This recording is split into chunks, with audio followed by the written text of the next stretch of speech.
रसिको नमस्कार. Court marshal या कार्यक्रमाच्या निमित्तानं गेले 8-9 महिने आपण एकमेकाला भेटत आलो आणि या निमित्तानं महाराष्ट्रातल्या काही वलयांकित मान्यवरांबरोबर आपण रोखठोक चर्चा केली, त्यांना बेधडक प्रश्न विचारले आणि काही गमती जमतीचेही प्रश्न विचारले. पण असं म्हणतात ना, आजच्या स्पर्धेच्या युगामध्ये एखादा कार्यक्रम दीर्घकाळ चालवण्यापेक्षा तो नव्या रूपात, नव्या ढंग्यात, नव्या स्वरूपात आणावा आणि म्हणूनच कोर्ट मार्शल हा कार्यक्रम आम्ही आता थांबवत आहोत. आजच्या या कार्यक्रमाच्या निमित्तानं आजवर जे कार्यक्रम आपण पाहिलेत त्याची एक झलक, एक सिंहावलोकन आपण करणार आहोत.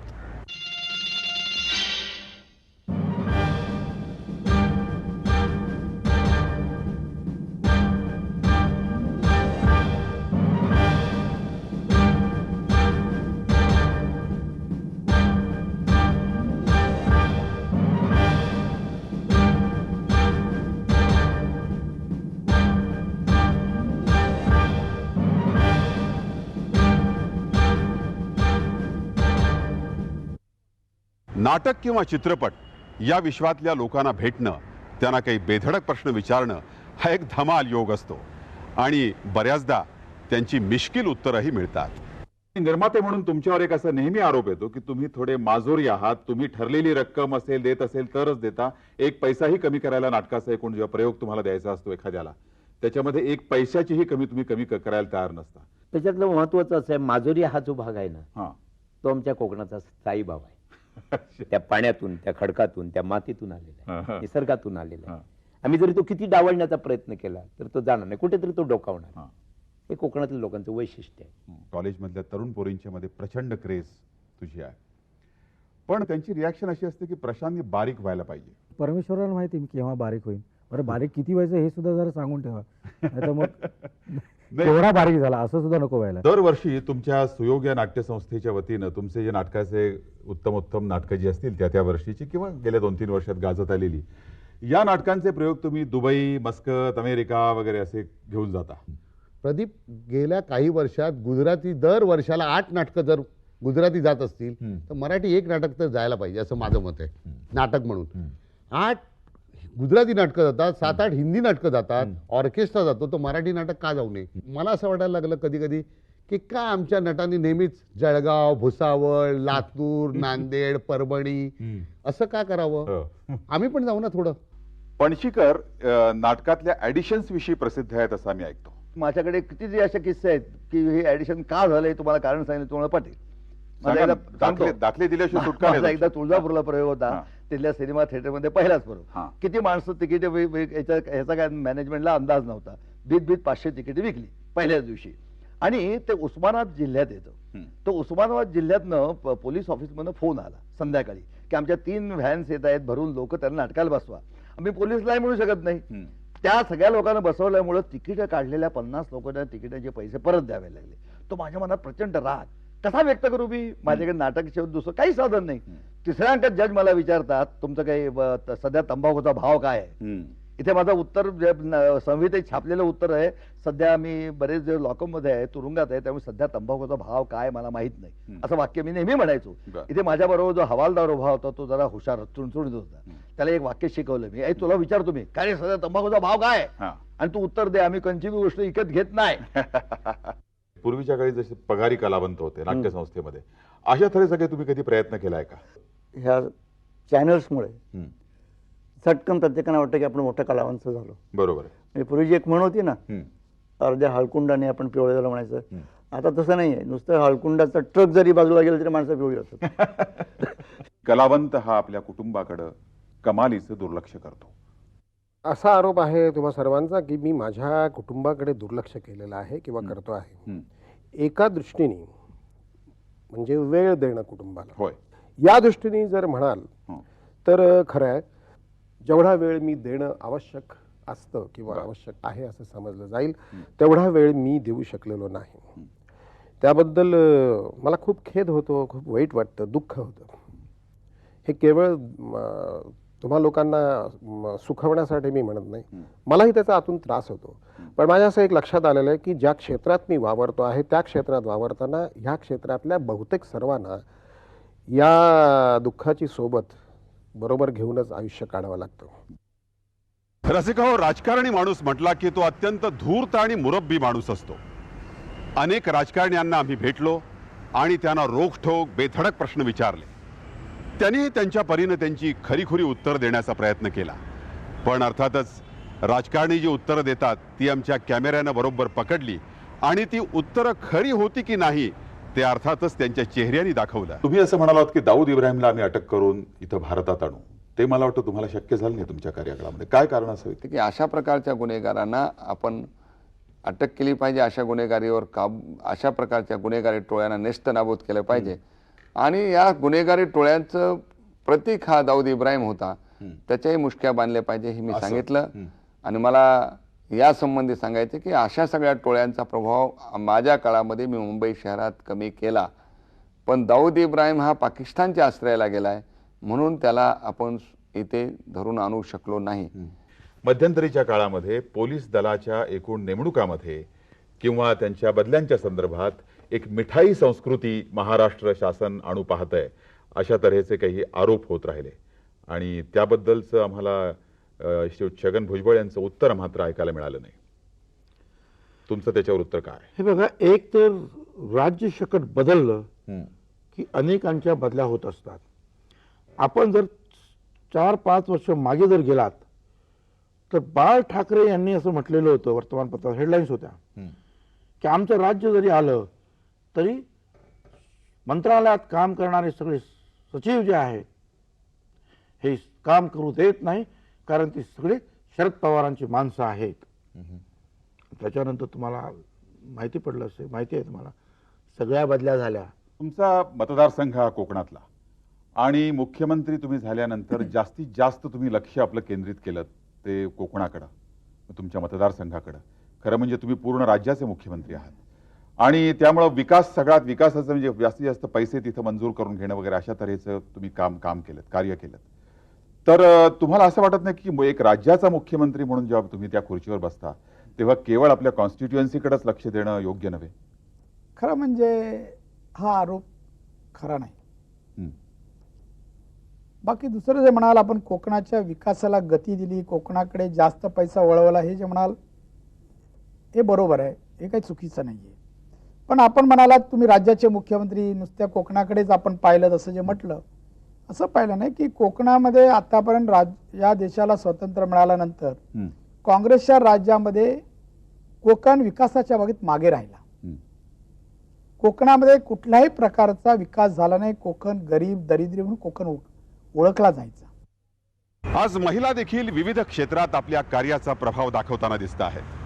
पण अर्थात आमच्या कोर्ट मार्शलमध्ये त्या महिला आहेत म्हणून आम्हाला काही प्रश्न विचारताना मर्यादा पडल्या असं तुम्हाला वाटलं का? स्मिताजी, आपण ठाकरे कुटुंबातील, त्यामुळं आपल्याला असलेले एकूण राजकीय पाठबळ आणि हे सगळं पाहता त्यामुळे आपली इंपाच्या अध्यक्षपदी निवड झाली असा एक आरोप आपल्याला विविध माध्यमाच्या याच्यातून ऐकायला मिळतो. ते खरं का? खरं सांगायचं तर मला इम्पामध्ये बिलकुल इंटरेस्ट नव्हता. म्हणजे मला काय आहे इम्पा हेही माहिती नव्हतं. शक्ती सामंतजींचा फोन आला माझ्या सासऱ्यांना. त्यांनी सांगितलं की आमची बॉडी तेवढं ॲक्टिव्ह काम करू शकत नाही आहे काही कारणास्तव. कारणं अनेक आहेत, काय आहेत ती मला स्पेसिफाय करायची गरज नाही आहे. पण त्यांनी जेव्हा हा प्रस्ताव टाकला नंतर इम्पाच्या काही मेंबर्सचा मला फोन आला की तुमच्यासारखी व्यक्ती जर समजा आम्हाला जॉईन झाली तर मला असं वाटतं काहीतरी आपण इम्पामध्ये आणखीन काहीतरी घडामोडी होतील. विशुद्ध संशोधनात्मक लेखन न करता लालित्याच्या अंगाने जाणारं तुमचं लेखन आहे असं म्हटलं जातं, तर याबद्दल तुम्ही काय म्हणाल? असं म्हटलंय लोकांनी माझ्या संबंधात, हे मला माहिती आहे. पण माझी त्याच्याबद्दलची भूमिका फार स्पष्ट आहे. एक असं की प्रत्येकानंच तात्विक लेखन केलं पाहिजे असं नाही. ज्याचा त्याचा एक पिंड असतो आणि तो आपल्या पिंडाप्रमाणे जातो. आस्वाद ही समीक्षेची पहिली पायरी आहे. अगदी तिथूनच सुरुवात होते. आणि नाहीतर पोपटपंची करणारे, जसे फक्त संकल्पनात्मक शब्द घेऊन खेळवणारे असे लोक असतात, तशा प्रकारचे ना साहित्यावर परिणाम, ना स्वतःच्या व्यक्तित्वावर परिणाम, ना स्वतःच्या कुठल्या रसिकतेची आनंद लुटल्याचा जो काही भाग असतो तो त्यात नाही, अशा प्रकारची एक पिढी तयार होण्याची शक्यता असते त्यातनं. विद्या बाळ म्हणजे घर फोडणारी घर मोडणारी बाई असा जो एक समज आम्ही ऐकत आलो बरीच वर्ष, याच्या मागची काय कारण मीमांसा असावी, काय कारण असावीत? असं आहे की स्त्रियांची चळवळ ही स्त्रीला विचार करायला शिकवते आणि त्यामुळे या चळवळींनी बाईला तिचं भान देण्याचा प्रयत्न केल्यामुळे ज्या गोष्टीत एकेकाळी कदाचित ती रमली त्या गोष्टीत न रमण्याकडे तिचा कल वाढत जातो. आणि ही गोष्ट जेव्हा तिचा नवरा, तिचे सासरचे कुटुंबीय समजावून घेतात, आणि खरे सासरचे कशाला, आई वडील सुद्धा, त्यावेळेला खरं म्हणजे हा प्रश्न फारसा येत नाही. पण ज्यावेळेला हे घडत नाही त्यावेळेला मात्र तिला आपले मतभेद होत आहेत आणि ते व्यक्त करायला हवेत आणि त्याबाबत काहीतरी निर्णय करायला हवं असं वाटायला लागतं. त्यामुळे या आक्षेपामध्ये थोडं तथ्य आणि अधिक बकवास आहे असं मला म्हणायला आवडेल. साहित्य, साहित्य प्रसार, पत्रकारिता, विज्ञान, वैद्यक विश्व, शिक्षण, त्याचप्रमाणे समाजकारण आणि अर्थातच प्रशासन अशा अनेकविध क्षेत्रातल्या मान्यवरांना आपण कोर्ट मार्शलमध्ये बोलावलं आणि तेही आमच्या प्रश्नांना मोठ्या हिमतीनं सामोरे गेले. माधवराव निफाडचे, पण माधवरावांची संपूर्ण लेखणी जी आहे ती कोकणाला नेहमी झुकतं बाब देत गेली. तर असा एक आरोप म्हणजे कोकण मराठी साहित्य परिषदेच्या निमित्तानं म्हणा किंवा इतर तुमच्या त्याचा उपक्रम, मी काही सभासद वगैरे नाही आहे कोमसाबाचा, पण मधु मंगेश कर्णिक माझा मित्र. पण एक म्हणून सांगतो की हा एक विषय महत्वाचा आहे की आमच्याकडे प्रादेशिकतेचं जे फार अवडंबर माजवलेलं आहे ना ते मला मान्य नाही. मला सांगा की कोकण आणि मुंबई हे कोकणातच आहे, तर अशा परिस्थितीमध्ये कोकण जवळ तिथं मी जात राहिलो. पुढे 10 वर्ष मी गोव्याहून पुन्हा सिंधुदुर्ग जिल्हा जो आजचा आहे त्याचा खेडं मी पालथं घातलं. तुमच्या ज्या वात्रटिका आहेत त्या वात्रटिका पूर्वी एकेकाळी काँग्रेस नेत्यांच्यावर रुखानं देखील अशा खमंग आणि जोमदार अशा असायच्या. पण जेव्हा तुम्ही आमदार झालात तेव्हा आमदार झाल्यापासून मात्र तुमच्या या वात्रटिका यांची जी तोफ आहे ती विरोधी पक्षावर जास्त रोखलेली दिसते आणि तुमच्या काँग्रेस आमदारांविषयी तुम्ही वात्रटिका लिहिताना दिसत नाही. असं का बरं? जेव्हा काँग्रेसची सत्ता गेली आणि युतीचं राज्य आलं तेव्हा मी आमदार झालो. म्हणजे काँग्रेस जेव्हा विरोधी पक्षात आलं तेव्हा मी आमदार झालो आणि सत्तेवर होती त्यावेळेस युती. मग व्यंगकार जो असतो ना तर त्याने जे सत्तेवर आहेत त्यांच्याच बाबत लिहिलं पाहिजे. त्यामुळे काँग्रेस सत्तेवर नव्हते त्यामुळे त्यांच्याबद्दल लिहिण्याचा प्रश्नच येत नाही. सामनात आपलं काहीतरी छापून आलं पाहिजे असं अनेकांना वाटत असणार. आणि आता एक शिवसेना प्रमुख किंवा वृत्तपत्राचे मुख्य संपादक म्हणून बाळासाहेब आहेतच, पण त्याविषयी त्या व्यतिरिक्त इतरही शिवसेनेमध्ये अनेक सत्ता केंद्र आहेत, अनेक बडे बडे नेते आहेत शिवसेनेमध्ये. तर आमचं हे छापून का आलं नाही किंवा मग त्यांचं काही त्यांच्या मनामध्ये जो एक संघर्ष चालू असतो की आपलं शिवसेनेत छापून का येत नाही, अशा तऱ्हेच्या अनेक सत्ता केंद्रामध्ये कधी द्विधा मनस्थिती तुमची होते का? सामना हे शिवसेनेत सत्ता केंद्र आहे असं मानत नाही मी. अलीकडच्या काळात तर ते शिवसेनेचं मुखपत्र आहे असं देखील मी फार मानत नाही. ते एक वृत्तपत्र आहे. बाळासाहेब ठाकरे त्याचे संपादक आहेत.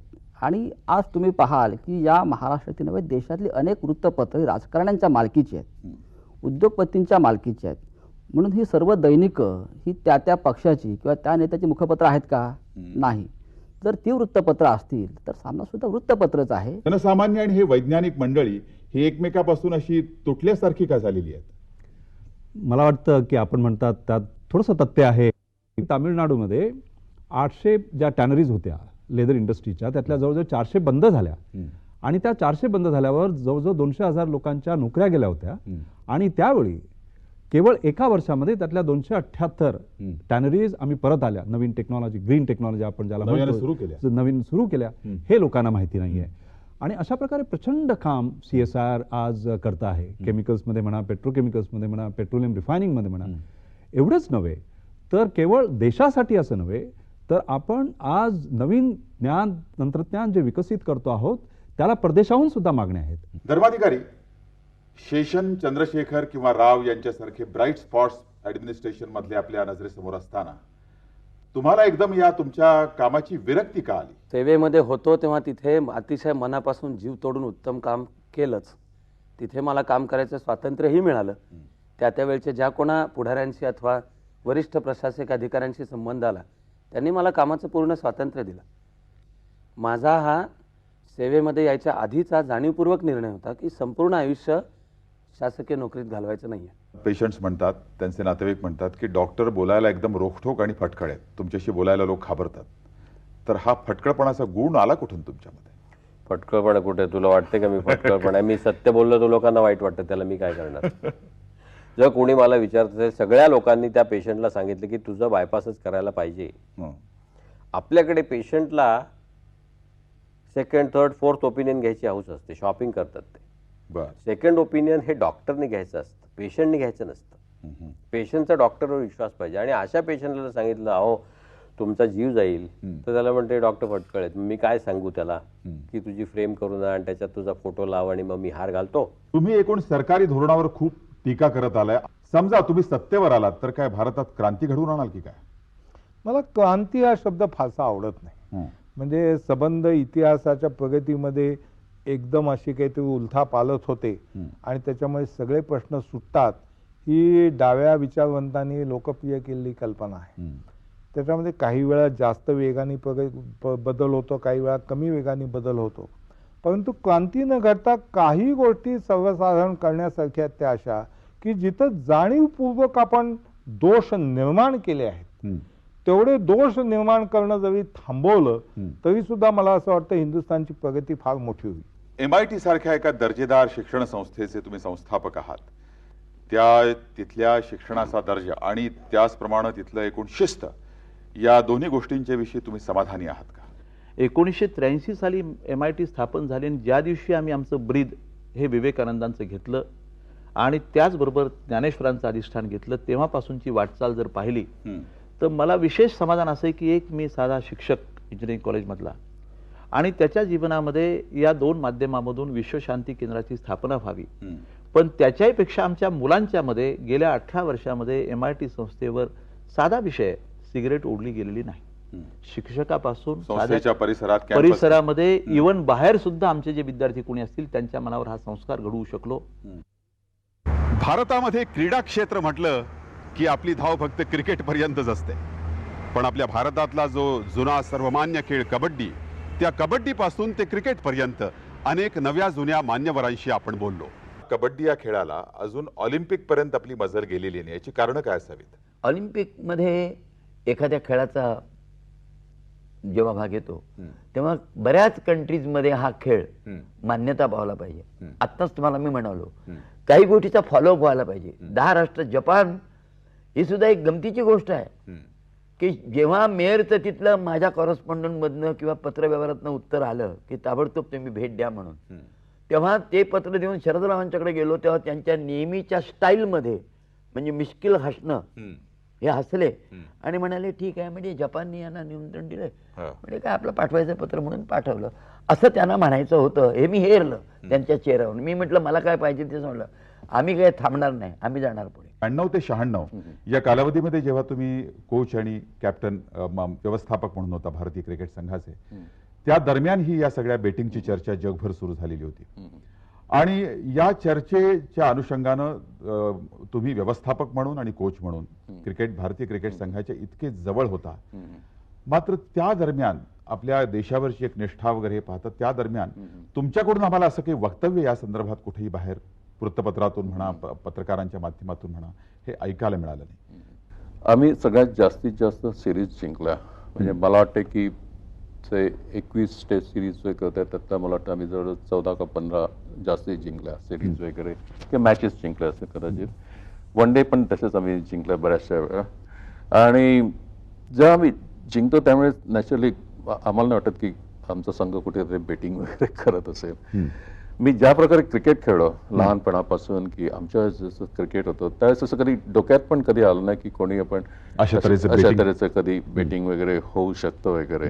क्रिकेटचा अतिरेक झालेला आहे आणि आपली उत्पादनं विकण्यासाठी एक मार्केटिंगचं साधन म्हणून क्रिकेटच्या खेळाचा उपयोग केला जातोय आणि उसाच्या चरकामध्ये जसा ऊस घालतात तसं क्रिकेटला त्या चरकात घातलेलं आहे आणि पिळून पिळून काढण्यात येत आहे सध्या. तर मग अशा अवस्थेमध्ये ह्याच्यात किती पैसा आहे सध्या क्रिकेटमध्ये?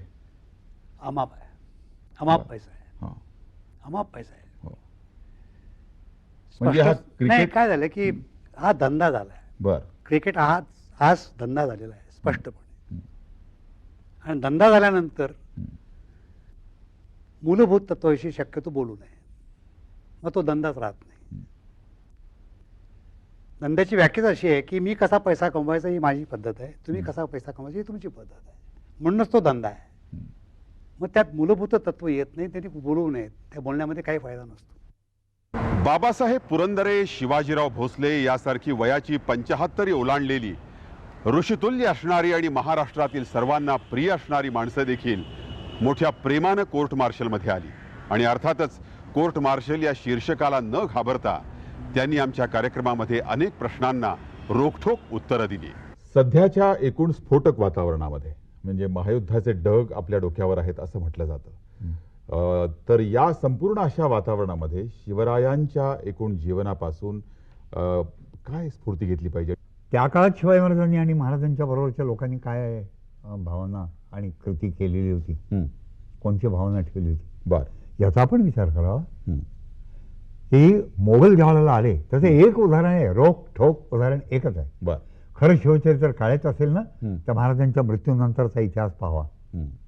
25 वर्ष, आत्ता तर ढग आले ढग, त्यावेळेला तो वर्षाव चालला होता 25 वर्ष अखंड आक्रमणांचा.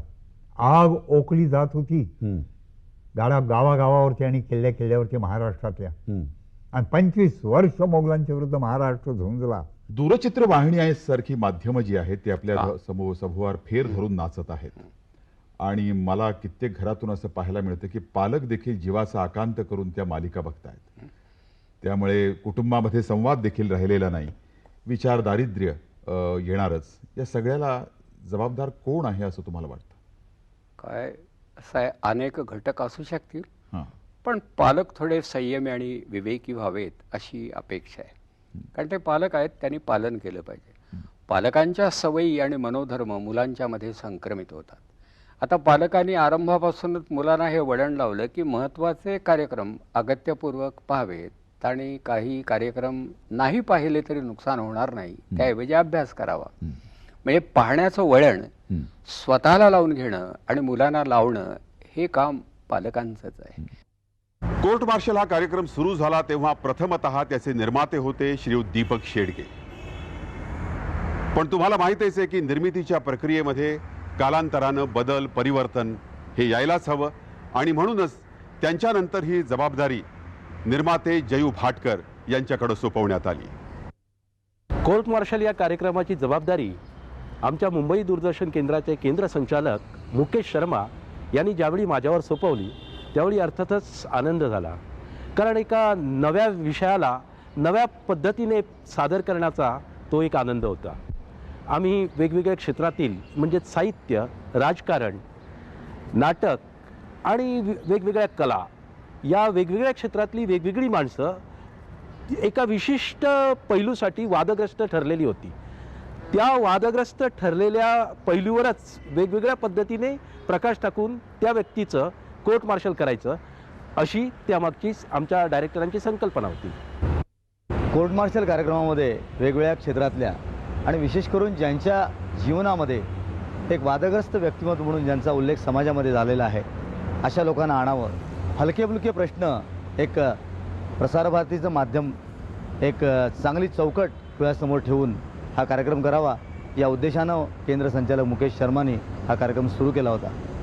ज्यावेळेला या कार्यक्रमाच्या निर्मितीची जबाबदारी माझ्यावर आली, मला सांगायला या ठिकाणी आनंद वाटतो की वेगवेगळ्या क्षेत्रातली अत्यंत दिग्गज अशी जी माणसं आहेत, मोठी मोठी माणसं आहेत, ऋषितुल्य माणसं आहेत, या व्यक्तींना या कार्यक्रमाच्या निर्मितीच्या माध्यमामुळं मला जवळून पाहता आलं हे मी माझं भाग्य समजतो. ज्या वेळेला प्रदीप भिडेसारखा एक मातब्बर, वृत्तनिवेदक, मुलाखतकार, सूत्रसंचालन करता या कार्यक्रमात सहभागी होतो आहे आणि त्याच्यासोबत आपल्याला काम करायचं आहे. प्रदीपच्या कामाचा मी उल्लेख एवढाच करेन की आम्ही चर्चा करून हा चर्चात्मक मुलाखत वजा कार्यक्रम जरी असला तरी माझी निर्माता म्हणून जी प्रदीपबरोबर चर्चा व्हायची ती चर्चा झाल्यानंतर कार्यक्रमाच्या ध्वनिचित्रणापूर्वी जे स्क्रिप्ट बनवलं जायचं ती प्रदीपने जी संहिता बनवलेल्या आहेत त्या मला वाटतं प्रसारमाध्यमातल्या मुलाखत वजा कार्यक्रमांची एक आदर्श अशी संहिता होईल. रसिको, कार्यक्रम कसा झाला त्याचं मूल्यमापन आपण करायचं आहे, पण या कार्यक्रमानं व्यक्तीच्या मला जो आनंद दिला त्याचं सर्व श्रेय हे मी माझ्या सह्याद्री वाहिन्या देऊ इच्छितो. रसिक हो, कोणतीही चांगली गोष्ट ही योग्य वेळेत संपावी असं म्हणतात. कोर्ट मार्शलच्या आयुष्यात देखील हाच योग आलेला आहे. कोर्ट मार्शल जरी आम्ही थांबवत असलो तरी आम्ही असं म्हणू की या निमित्तानं अनेक मान्यवरांशी आम्ही मारलेल्या गप्पा, त्यांना विचारलेले रोखठोक प्रश्न, त्यांचे विचार या सर्वांचा संग्रह आपल्या सह्याद्री वाहिनीला करता आला. पण आम्ही तुम्हाला एक विश्वास देतोय की कोर्ट मार्शल संपला तरी सह्याद्री वाहिनीचे उत्तमोत्तम प्रोग्राम, अशा तऱ्हेच्या मान्यवरांचे उत्तमोत्तम विचार ही सह्याद्री वाहिनी तुमच्यापर्यंत आणतच राहील. तेव्हा हा कार्यक्रम संपवित असताना कोर्ट मार्शलच्या वतीनं आपणा सर्वांना एक प्रेमाचा आणि मानाचा सलाम.